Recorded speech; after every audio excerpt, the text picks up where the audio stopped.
ধুবুরীর এক কৃষক গত 5 বছরে 3বার নিজের বাড়ি নতুন করে বানিয়েছেন।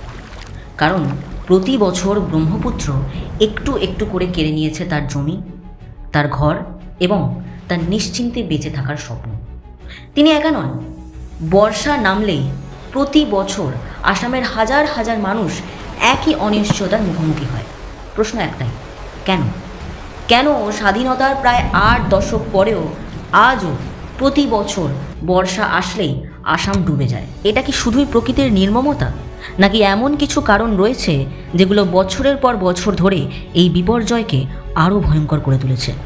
আজকের এই ডকুমেন্টারিতে আমরা কোনো রাজনৈতিক স্লোগান নয়, বরং facts, government reports, scientific research এবং ম্যাপস আর গ্রাউন্ড রিয়ালিটির মাধ্যমে খুঁজে দেখব আসলে কেন প্রতি বছর এইভাবে ডুবে যায় আসাম, এবং এই সমস্যার আদৌ কি কোনো স্থায়ী সমাধান আছে? তো আসামকে বুঝতে হলে প্রথমে বুঝতে হবে তার ভূগোলকে। ভারতবর্ষের উত্তর পূর্বে অবস্থিত এই রাজ্যকে ঘিরে রয়েছে হিমালয়ের পাহাড়ি অঞ্চল, আর তার বুক চিরে বয়ে চলেছে বিশ্বের অন্যতম শক্তিশালী নদী ব্রহ্মপুত্র। কিন্তু ব্রহ্মপুত্রকে শুধুমাত্র একটি নদী বললে ভুল বলা হবে। এটি একটি বিশাল রিভার সিস্টেম, এবং এই রিভার সিস্টেম যার সঙ্গে যুক্ত হয়েছে অসংখ্য উপনদী। এই নদী হাজার বছর ধরে আসামকে দিয়েছে উর্বর জমি, কৃষি, মাছ, বাণিজ্য এবং সভ্যতার ভিত্তি। অথচ প্রতি বর্ষায় সেই একই নদী লক্ষ লক্ষ মানুষের কাছে আতঙ্কের আরেক নাম হয়ে উঠেছে।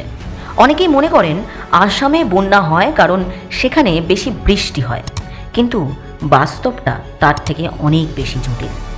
এই বন্যার পিছনে রয়েছে হিমালয়ের ভূগোল, নদীর স্বাভাবিক বৈশিষ্ট্য, জলবায়ু পরিবর্তন, নদীর তলদেশে জমা পলি, পুরনো এমব্যাঙ্কমেন্ট সিস্টেম, ফ্লাড প্লেনে বসতি গড়ে ওঠা এবং দীর্ঘদিনের পরিকল্পনাগত চ্যালেঞ্জ। চলুন একে একে এই সব পয়েন্টগুলো আমরা জেনে নেব আমাদের এই ডকুমেন্টারি সিরিজে।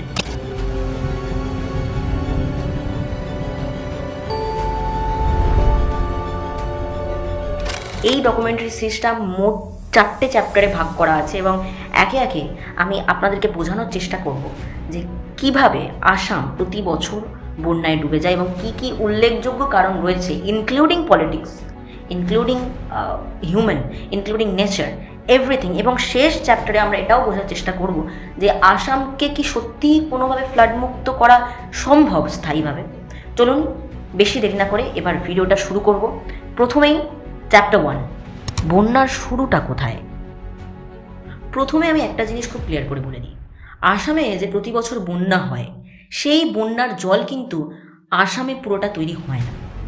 এর পিছনে রয়েছে ব্রহ্মপুত্র নদীর পুরো ভূগোলটা। আসুন এবার সেটা এক একে দেখি। ব্রহ্মপুত্র নদীর জন্ম ভারতের বাইরে, তিব্বতে। সেখানে এর নাম ইয়ারলাং সাংপো। এরপর এটি পৃথিবীর অন্যতম গভীর গিরিখাত অতিক্রম করে অরুণাচল প্রদেশে প্রবেশ করে, যেখানে এর নাম হয় সিয়াং। পরে দিবাং, লোহিত এবং আরও একাধিক নদীর সঙ্গে মিলিত হয়ে এটি আসামে প্রবেশ করে।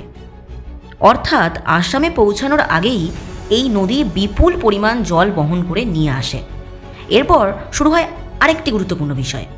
বর্ষাকালে শুধু ব্রহ্মপুত্র নয়, অরুণাচল প্রদেশ, নাগাল্যান্ড, ভুটান এবং মেঘালয়ের পাহাড় থেকে নেমে আসা অসংখ্য নদী, যেমন সুবানসিরি, জিয়াভরালি, মানস, বেকি, পুথিমারি, কপিলি এবং ধানসিরি, এরা একসঙ্গে ব্রহ্মপুত্রে বিপুল পরিমাণ জল যোগ করে। যদি ওই পাহাড়ি অঞ্চলে অল্প কয়েক দিনের মধ্যেই অত্যাধিক বৃষ্টি হয়, তাহলে সেই জল খুব দ্রুত নেমে আসে আসামের সমতলে। ফলে এমন ঘটনাও ঘটে যখন আসামের কোনো জেলায় খুব বেশি বৃষ্টি না হলেও উপরের পাহাড়ি অঞ্চলের অতিবৃষ্টির কারণে সেখানে ভয়াবহ বন্যা দেখা যায়।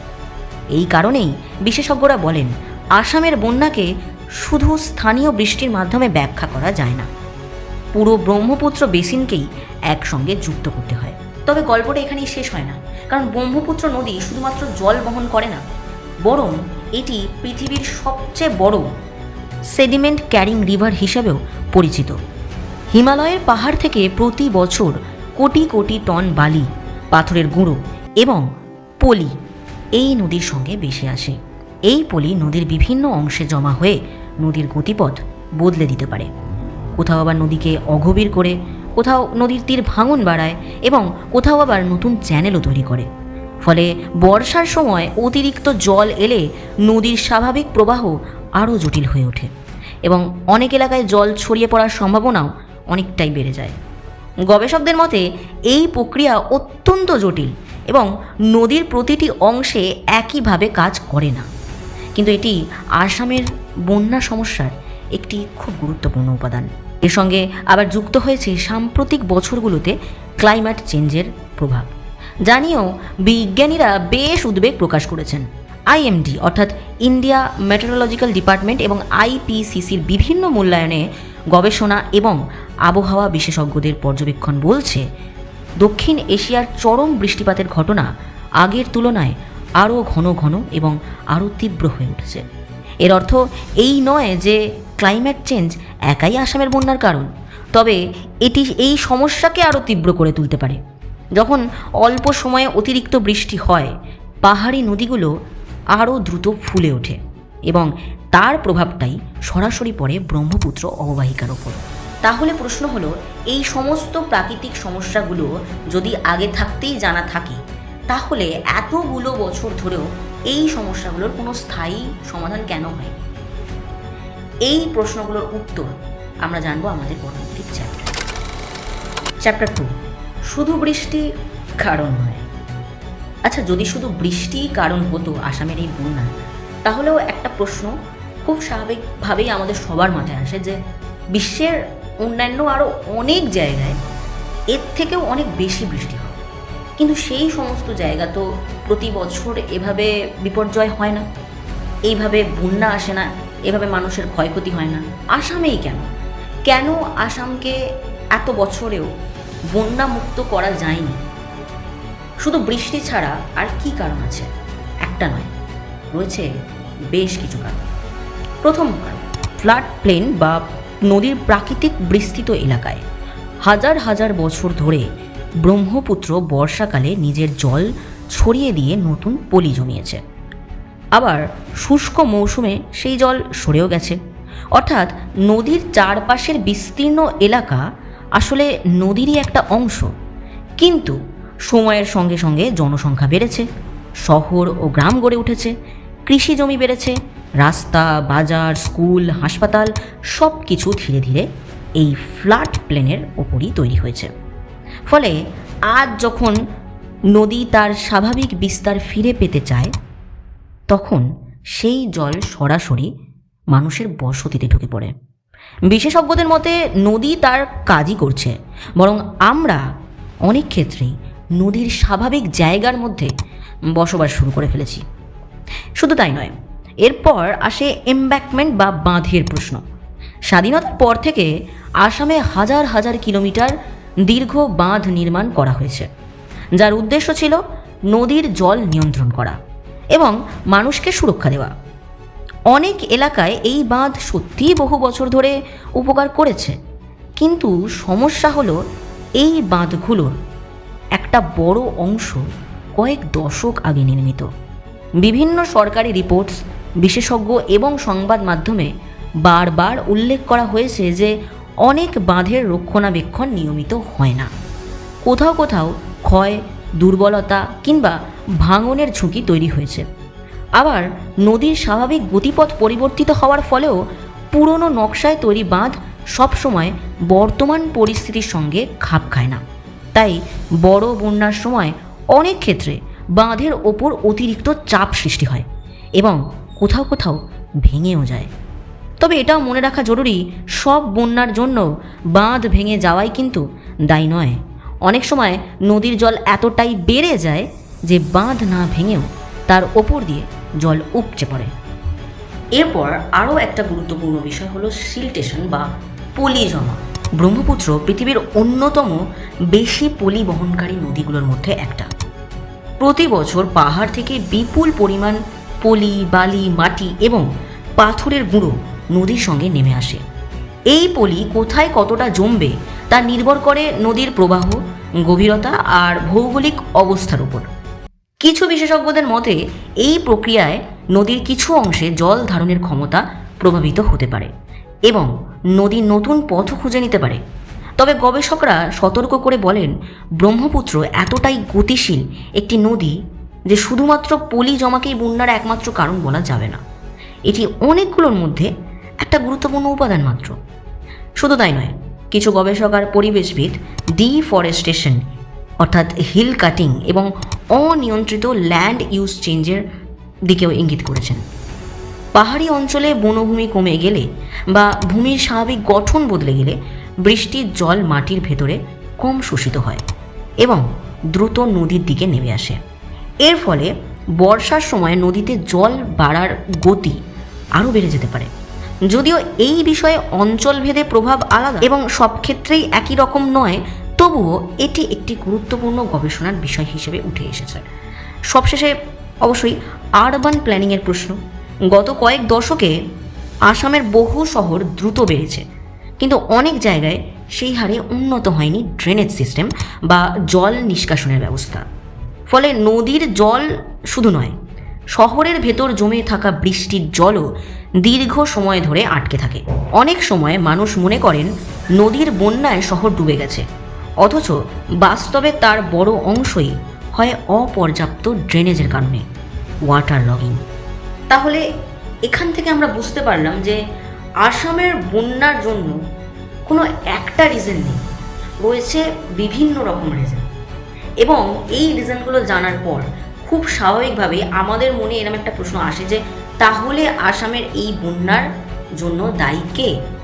এবং আপনি একটা উত্তর তো দিতে পারবেন না, প্রকৃতি, সরকার, নাকি আমাদের উন্নয়নের সিস্টেম? অ্যাকচুয়ালি দায়ীটা কে? কাকে দায়ী করবে না? আর এই প্রশ্নগুলোর উত্তর খুঁজতেই আমার এই ডকুমেন্টটির পরবর্তী চ্যাপ্টার, যেখানে পলিটিক্স, প্রমিসেস এবং রিয়ালিটি চেকগুলো খুব সংক্ষেপে আপনাদের সামনে তুলে ধরব, যেগুলো না হলে আমরা আমাদের পরবর্তী সমাধানের দিকে যেতে পারবো না। চ্যাপ্টার 3, প্রতিশ্রুতি বনাম বাস্তব। 2026 সালে বন্যার সময় আসামের লক্ষ লক্ষ মানুষ ক্ষতিগ্রস্ত হন। আসাম স্টেট ডিজাস্টার ম্যানেজমেন্ট অথরিটির তথ্য অনুযায়ী বহু জেলা প্লাবিত হয়, হাজার হাজার মানুষকে নিরাপদ স্থানে সরিয়ে নেওয়া হয় এবং শত শত ত্রাণ শিবিরও খোলা হয়।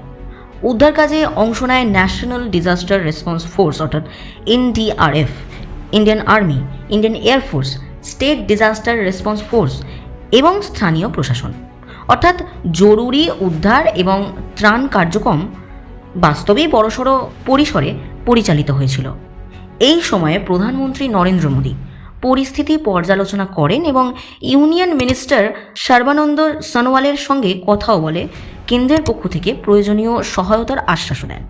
মিনিস্ট্রি অফ হোম অ্যাফেয়ার্স ক্ষয়ক্ষতির মূল্যায়নের জন্য ইন্টার মিনিস্টারাল সেন্টার টিম পাঠানোর কথাও জানায়। অর্থাৎ কেন্দ্র সরকার প্রশাসনিকভাবে এই দুর্যোগে যুক্ত ছিল, তবে একটি বিষয় নিয়ে বিরোধীদের সমালোচনা ছিল। প্রধানমন্ত্রী ব্যক্তিগতভাবে দুর্গত এলাকা পরিদর্শনে যাননি কেন? বিরোধী দলের মতে এমন বড় দুর্যোগে তার সরাসরি উপস্থিতি মানুষের কাছে গুরুত্বপূর্ণ বার্তা দিত, কিন্তু সেটা হয়নি। অন্যদিকে বিজেপি এবং আসাম সরকার যুক্তি দেয় সবচেয়ে গুরুত্বপূর্ণ বিষয় হলো উদ্ধার আর ত্রাণ কার্যক্রম চালিয়ে যাওয়া, এবং কেন্দ্র সেই সহায়তা দিয়েছে। কিন্তু রাজনৈতিক বিতর্কের বাইরেও একটা প্রশ্ন যেটা বারবার উঠে আসছে, কেন প্রতি বছর একই ঘটনা ঘটছে? কারণ এটা প্রথমবার তো নয়, গত কয়েক দশক ধরে আসাম প্রায় প্রতি বর্ষাতেই বড় বন্যার মুখোমুখি হয়েছে। বিভিন্ন সময় কংগ্রেস সরকারও ক্ষমতায় ছিল, বর্তমানে বিজেপি সরকার রয়েছে, কিন্তু সমস্যাটা তো রয়েই গেছে। তাই এই ডকুমেন্টারিতে আমি কোনো একক শাসকের বা রাজনৈতিক দলের এগেনস্টে দোষারোপ করছি না, বরং একটা সিম্পল প্রশ্ন তাদেরকে করছি, এত বছর ধরে দীর্ঘমেয়াদী ফ্লাড ম্যানেজমেন্ট স্ট্র্যাটেজি কি যথেষ্ট কার্যকরী ছিল?